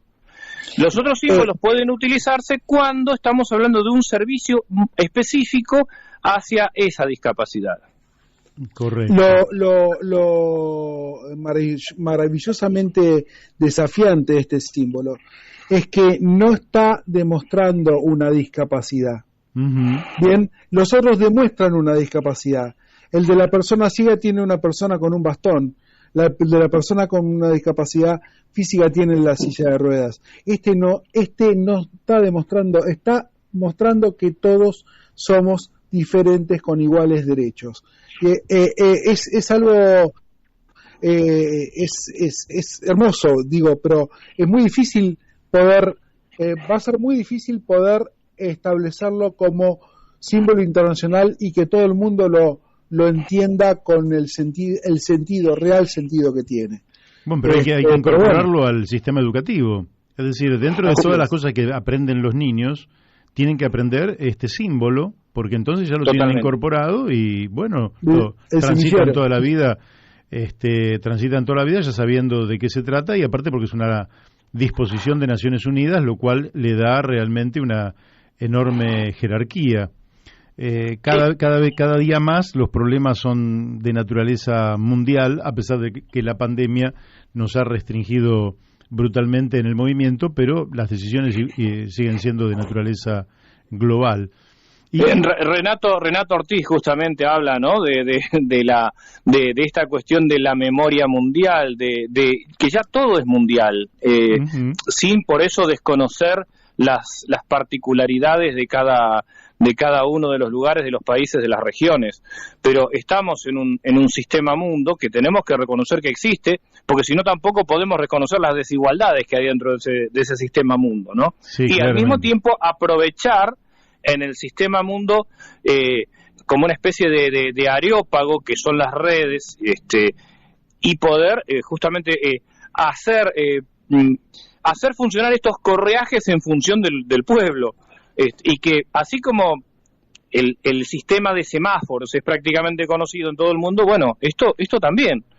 Y como vos bien marcaste, Mario, el hecho de que no lo conoces, esto tiene que ver, insistimos una vez más, con una cuestión de voluntad política de los gobiernos y que se debe aprender desde niños. Yo recuerdo cuando estaba en el jardín de infantes, que alcanzaba a ver un poquito todavía, yo algo alcanzaba a ver, que la señorita Blanca tenía un juego en la que aprendíamos las señales de tránsito, que era un dominó. Me acuerdo exactamente, era un dominó en el cual, por ejemplo, las fichas de dominó tenían las señales de prohibido estacionar, reservado, animales sueltos. Entonces, de esa manera, a los 5 o 6 años ya conocíamos los símbolos de las señales de tránsito. De la misma forma, esto se puede aplicar también.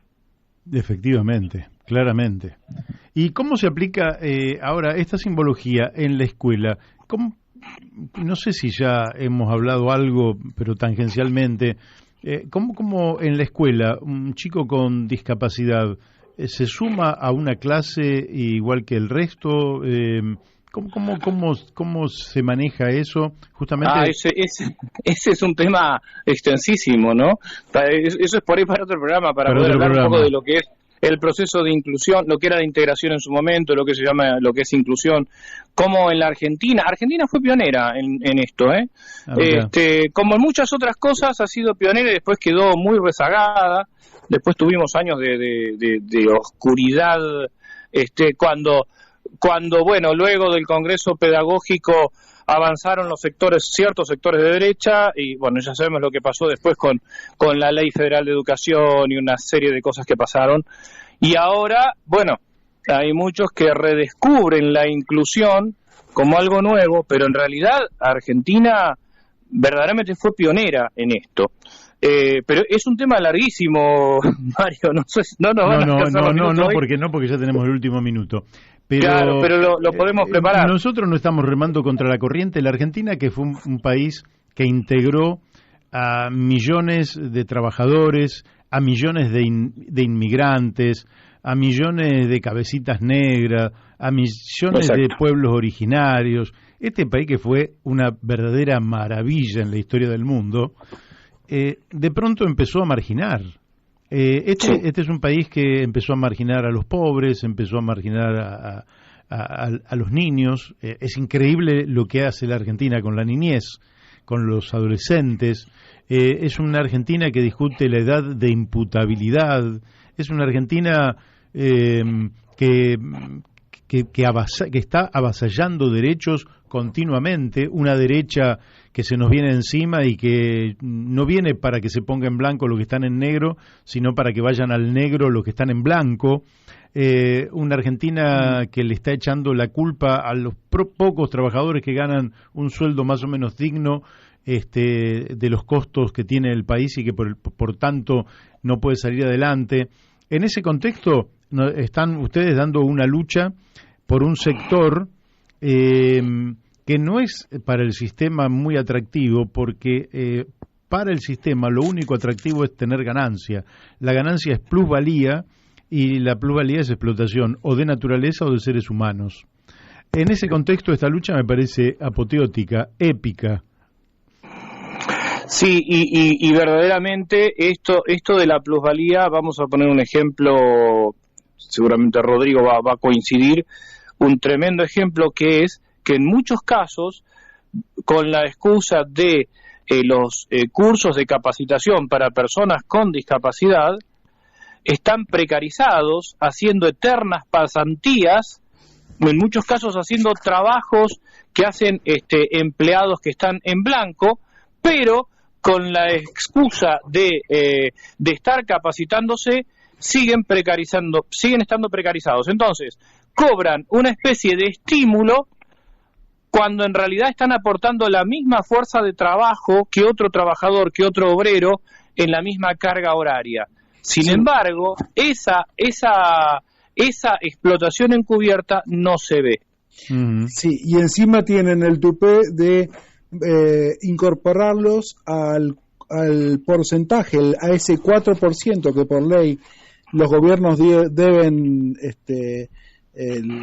las administraciones públicas deben, ¿cómo se llama? Sumar personal con discapacidad hasta un 4%. Sí. Esa gente que está haciendo ese tipo de entrenamientos la suman al porcentaje para querer llegar al 4%.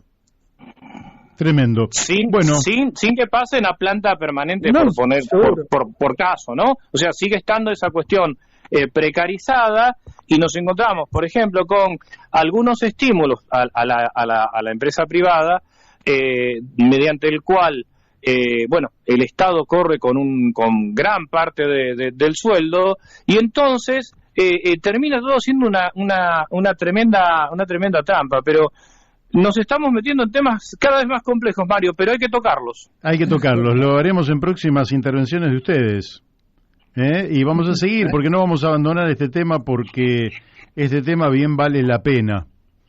Y creo que es una lucha que tiene que ayudar a conmocionar, a emocionar, a conmover a una sociedad que ha ido naturalizando la injusticia, la discriminación, el atropello, el autoritarismo, y son todos esos disvalores que deben ser erradicados de la sociedad en favor de los verdaderos valores que hacen a la humanidad, de esos que se han ido creando con el paso de los siglos, que hacen que la vida sea mejor, sea más digna y pueda ser mejor vivida por todos y cada uno. Es decir, que la injusticia que pueda sufrir otro nos duela a nosotros como si nos la hicieran a nosotros mismos. Y bueno, totalmente. Seguimos evolucionando. Les doy el último minuto de cierre. Bueno, muchísimas gracias, como siempre, Mario, para poder, usar en el mejor sentido de la palabra esta tribuna, ¿no? Siempre decimos con Rodrigo cuando preparamos la columna que los cambios los hace el pueblo cuando toma conciencia. Es decir, la principal revolución es la revolución de las conciencias. Mientras estos temas se discutan únicamente por especialistas o por el sector afectado, no vamos a llegar a un cambio. De esta manera sí, ¿no? De esta manera, interactuando con la gente, cambiando ideas, de esta forma sí vamos a poder. Porque la verdad que tenemos chance. Yo quiero recordar una frase de un dirigente que no es de nuestro partido, ¿no? Ricardo Balbín una vez dijo, el pueblo entiende, los dirigentes no. Es una frase muy gráfica. Muy gráfica. Los estoy despidiendo. Nosotros confiamos en que el pueblo sí entiende. Bárbaro. Los despido hasta la próxima. Abrazo grande. Abrazo. Fuerte abrazo, Mario. Nos encontramos. Bueno, hemos hablado entonces con Carlos Matos y Rodrigo Romera. Bueno, que siempre traen este tema que lo mantenemos ahí encendida, la mecha encendida. Ahora les voy a mandar supongo yo que es una recomendación como las que envía el doctor Sebastián Dabove, que siempre son muy buenas para tener en cuenta. De hecho, yo las tengo en cuenta y creo que muchos oyentes también. Va el doctor Sebastián Dabove. Hola, querido Mario, y AM1140, La Luna, programa La Brújula de la Luna, les habla el doctor Dabove Sebastián, médico especialista en nutrición y profesor de la materia de salud y adolescencia. Bueno, en el día de hoy vamos a hablar sobre este antiviral llamado Molnupiravir, que justamente es del laboratorio Merck, viene en 400 miligramos, se da 2 dosis diarias a aquellas personas que recién es detectado el COVID, aquellos que le hacen un laboratorio, sale que es positivo de COVID y están los primeros días de tratamientos leves a moderados, y bueno, la verdad que con estas ingestas diarias de forma oral, ¿qué se logra? Logramos que el virus no se reproduzca, cosa que es fundamental. Al no reproducirse, obviamente va a perder capacidad y fuerza viral, entonces ahí es donde el cuerpo puede vencer al virus, gracias al antibiótico que sería como esa arma que utiliza el cuerpo para poder defenderse. La verdad que los estudios indican que disminuyó un 90% de los síntomas en pacientes leves y moderados en los primeros 5 días de tratamiento. Así que, bueno, hay otra ventaja más, que no solamente el laboratorio Merck lo está haciendo en Inglaterra, sino que también hay una droga similar que ya está en las últimas fases que es de Pfizer. Quiere decir que en poco tiempo vamos a tener esas 2 medicaciones que, según dicen, son costosas, pero bueno, se espera que cuanto más laboratorios hagan fármacos similares, obviamente va a ir bajando el precio y que sea accesible a todo el mundo, o sea, que todo el mundo pueda acceder a este fármaco, obviamente de forma gratuita. Así que bueno, es una esperanza más para entre todos vencer al COVID-19. Yo sigo diciendo lo mismo que les digo a mis alumnos, esto todavía no pasó, hay que seguir usando barbijo, hay que seguir lavándose las manos y tener todos los cuidados que teníamos hasta el día de hoy. La verdad que a veces cuando viene el calorcito uno dice, y ya está, ya no usamos barbijo. Yo recomiendo que lo sigan usando al barbijo y que se sigan lavando las manos, que vayamos teniendo ese cuidado que es fundamental. ¿Que hay fármacos? Sí, se calcula que recién el año que viene va a estar este fármaco en todo centro asistencial en todo el mundo, pero bueno, a esperar y hasta ese momento a cuidarnos. Hay información al respecto en YouTube, Sebastián Dabove, y podemos estar en contacto en Facebook e Instagram, Sebastián Dabove. Les mando un abrazo grande. Bueno, ahí lo tienen, es decir, se ha creado un fármaco que originalmente era pensado para el resfrío, para la gripe, y se ha demostrado que es altamente eficaz para combatir el COVID, que es la enfermedad que produce el virus SARS, pero tiene que ser aplicado en la primera etapa, en los primeros 5 días de detectado el virus en el cuerpo, es decir, que después de un PCR positivo, un test que dé positivo, se consume este fármaco y impide la proliferación del virus en el cuerpo, con lo cual le va dando al sistema inmunológico la posibilidad de ir combatiendo la presencia de un elemento extraño en el cuerpo y en la mayoría de los casos el resultado se muestra altamente favorable, conforme nos decía el doctor Sebastián Dabove, en un porcentaje de alrededor del 90%, lo cual plantea la necesidad de estar muy atento, porque la efectividad de este fármaco tiene que ver con la premura con la cual se ingiera, de manera tal que si fuera en los primeros días daría resultado, pero pasado el quinto día da la impresión de que la colonia virósica habría crecido lo suficientemente en volumen como para que esto ya fuera tarde, es decir, ya no alcanzara, y entonces lo que habría que estar es atento frente a los primeros síntomas, ir por este fármaco. De todas maneras, este fármaco todavía no está.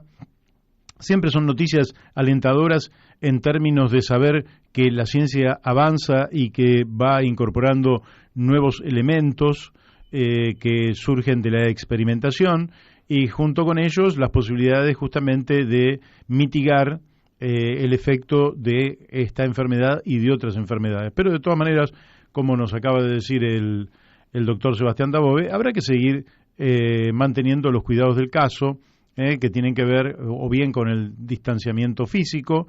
Estando a 2 metros no hay posibilidades de contagio. Si se está al aire libre, las posibilidades de contagio son ínfimas. Cuando se esté a menos de 2 metros se puede utilizar el barbijo. El lavado de manos creo que es conveniente absolutamente para todos los elementos. Ya se había incorporado como un elemento de costumbre frente a otras epidemias.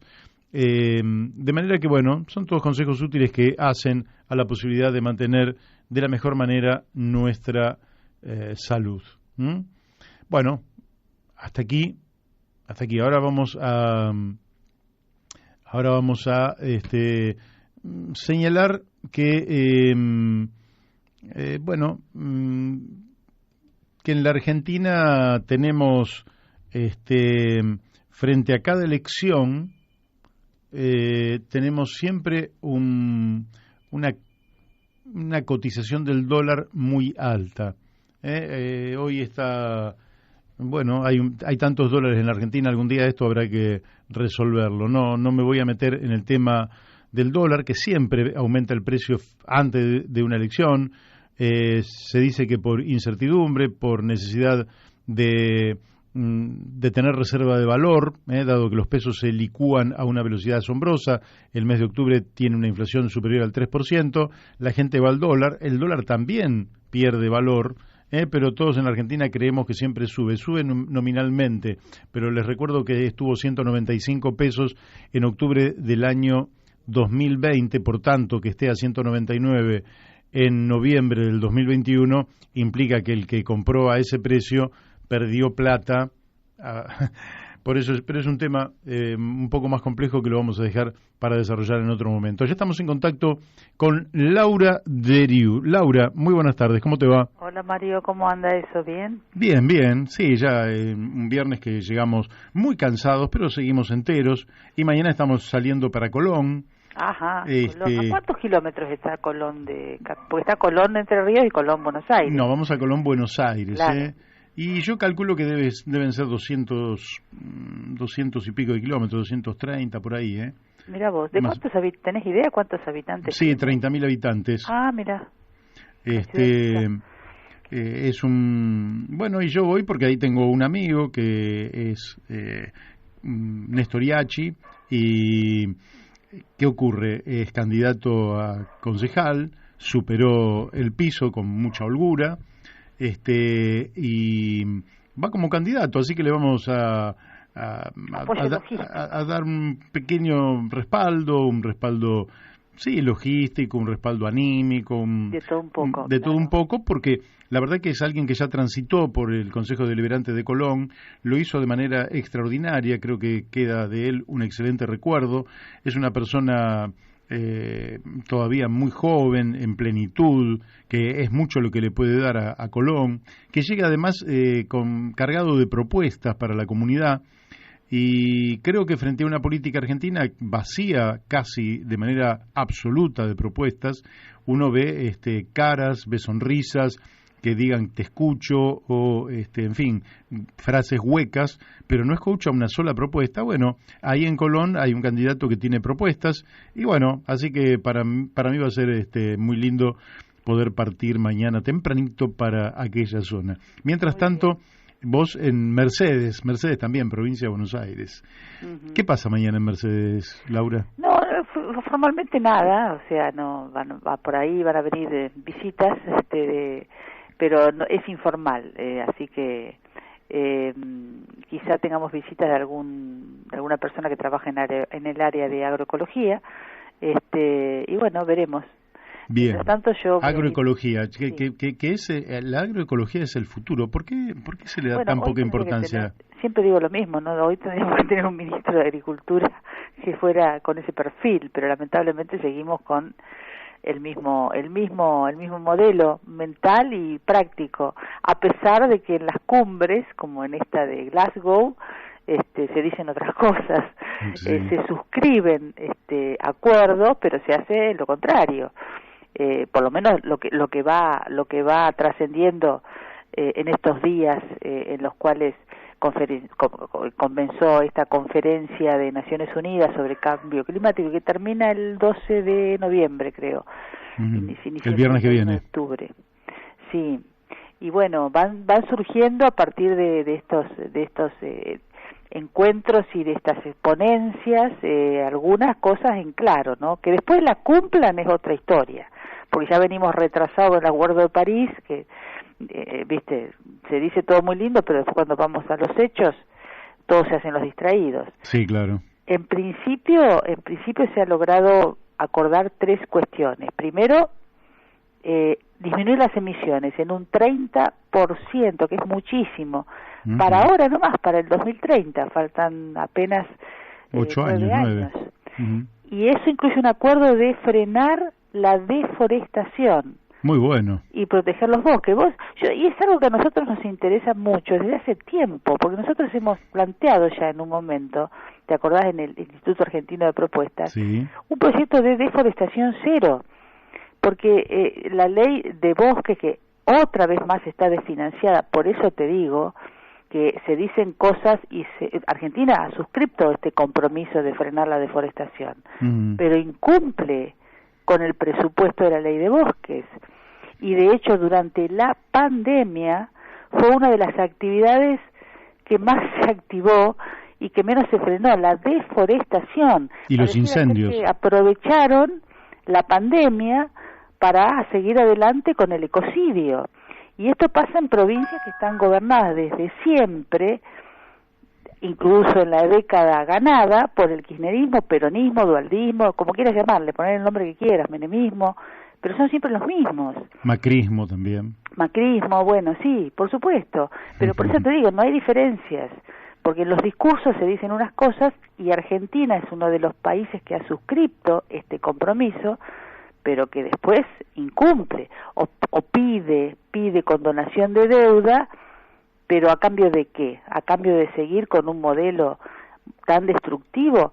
Bueno, eso de la frenar la degradación es uno de los frenar la deforestación y proteger lo poco que queda en bosques es uno de los acuerdos a los que se llegó. Mira, el 85% de la superficie de los bosques está en varias regiones. En Brasil, una. República Democrática del Congo, otra. Esa es la reserva de selva tropical más grande del planeta después de Brasil. Y después, bueno, parte de Sudamérica, Australia, Indonesia. Hemos suscrito ese compromiso. También disminuir... ¿Brasil también firmó? ¿Brasil firmó? Brasil también, y eso es lo que, por eso te digo que es lo que llama la atención. Brasil también se ha comprometido y sin embargo sabemos lo que pasó y lo que está pasando con Bolsonaro y la selva. O sea, se suscriben compromisos, pero el tema es que se cumpla. Lo que fue el Acuerdo de París también se suscribieron compromisos, pero tampoco se cumplieron. Por eso, de palabras ya estamos cansados, ¿viste? Por eso la chiquita esta Greta se las dice en la cara y les dice todo lo que uno quisiera decir, bueno, y que ella lo puede decir porque al ser una jovencita no tiene compromiso con nada ni con nadie, puede decirles todo lo que piensa, incluso mandarlos a la M, como los mandó en esta oportunidad, y decir déjense de hablar al cohete, en otras palabras, y pónganse a hacer las cosas, porque las palabras son muy bonitas, pero después los hechos no condicen con estos acuerdos que se firman. Bueno, el segundo compromiso a los que se ha llegado hasta ahora es el de reducir las emisiones de gas metano, que es un gas muchísimo más nocivo que el dióxido de carbono. Y acá viene de dos áreas que son... Es más nocivo, pero se licúa antes que el de carbono. Sí, se licúa antes, pero es 80 veces peor. Sí. Bueno, acá vienen dos elementos fundamentales que lo producen. Uno es la ganadería, ya lo sabemos, y otra es la extracción de carbón, la energía que se utiliza en muchos lugares todavía como fuente de energía. China, por ejemplo. ¿Cómo? China, por ejemplo, está extrayendo carbón. Nosotros creo que en Río Turbio nos extraemos más carbón. Creo que no, muy poco. Bueno, en Estados Unidos también hay una zona que creo que está en Wyoming o Colorado, que también hay unas minas de carbón impresionantes y que ellos se utilizan o lo utilizaban hasta hace poco el carbón como fuente de energía. O sea, en varios lugares. Bueno, este acuerdo de disminuir en un 30% de las emisiones ha sido firmado entre otros por Argentina y Brasil. Muy bien. Brasil, o sea, también ahí tenemos Argentina y Brasil. No sabemos cómo va a implementar Argentina una reducción del 30% de emisiones de metano cuando está firmando compromisos para producir carne para China. O sea, es un poco extraño todo esto, ¿no? Y sabemos que la nueva ley que se pretende aprobar y enviar al Congreso tiene que ver justamente en gran parte con la ganadería, porque la ganadería no es solo ganado en pie, es también forrajes, porque los forrajes, los modelos forrajeros van o se implementan para alimento de animales, no para alimento de personas. Sí, decir que forrajes son como la soja, por ejemplo. La soja, el maíz, la soja... Claro, el maíz, son productos que se usan para alimentar animales, para producir carne. En raciones y se usan en alimentos balanceados, principalmente para alimentar todo tipo de animales. Animales también ganado bovino, que en la Argentina hoy gran parte está produciéndose en feedlot. Otro detalle, o sea, tampoco sabemos cómo Argentina firma esto y después va para el otro lado. Bueno, y otro que... Bueno, porque el poder político absorbe las dos presiones. Absorbe, por un lado, la presión que tiene que ver con la defensa del ambiente y, por otro lado, la presión que tiene que ver con la necesidad de desarrollo económico. El poder político está en esta contradicción y lógicamente, se vio en el presidente Trump, donde el presidente dijo que Estados Unidos se acogía a toda esta nueva normativa y aceptaba el cambio climático y lo que había que hacer para detenerlo, al mismo tiempo que dijo aumenta el precio del petróleo porque Rusia y los países de la OPEP no están succionando, no están bombeando suficiente cantidad de petróleo, con lo cual es una gran contradicción. Sí, claro, bueno, estamos llenos de contradicciones.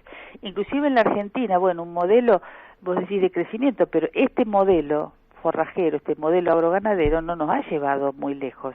Hoy Argentina tiene más de la mitad de la población o en la pobreza o en la indigencia, y gran parte de la indigencia también. Así es. O sea, y sin trabajo o con trabajo en negro o viviendo de trabajo informal. O sea, evidentemente este no es un modelo de progreso, que quizás sea políticamente incorrecto decirlo, pero es la realidad. O sea, en los hechos vemos hasta dónde hemos llegado con este modelo, además de la evasión, que hasta el propio Bussi ha salido a hablar de la evasión de este sector de los agronegocios, que es escandalosa. O sea, pareciera que es un sector que nadie lo toca.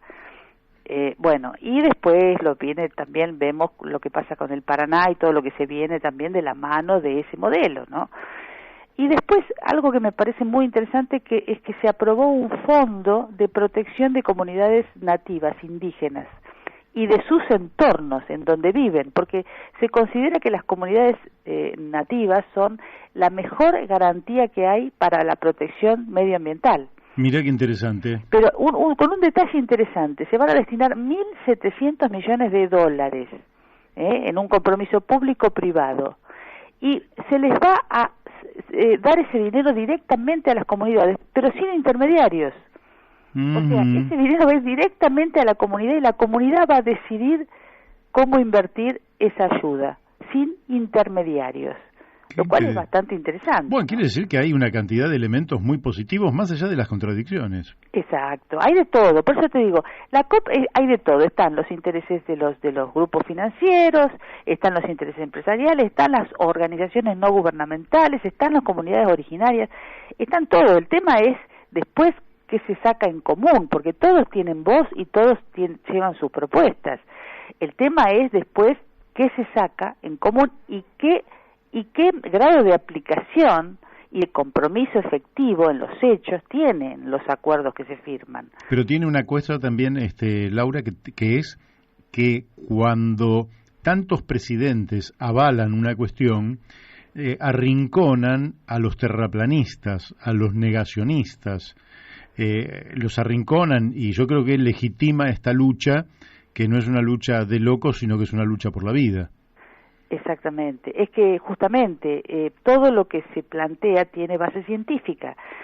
El último informe del IPCC, lo dijimos en un programa, esto es lo último que decimos porque ya estamos sobre la hora, el IPCC no hace el estudio, se nutre de más de 14.000 estudios científicos a lo largo y a lo ancho del planeta, de todo tipo de universidades o de investigadores, cada uno en su métier, unos los océanos, otros los arrecifes de coral, otros los bosques, otros la biodiversidad, otros las especies marinas, y de todos esos estudios, otros el clima, otros las corrientes oceánicas, de todos esos informes saca una conclusión, y la conclusión fue que estamos en tiempo de descuento y que no tenemos tiempo físico para generar los cambios, que tenemos apenas una década para generar los cambios que necesitamos, si no la cosa se puede llegar a disparar, y ahí es cuando viene el problema, ¿no? Si llegamos al 1,5 grados, que es lo que no hay que llegar, se disparan procesos y fenómenos que son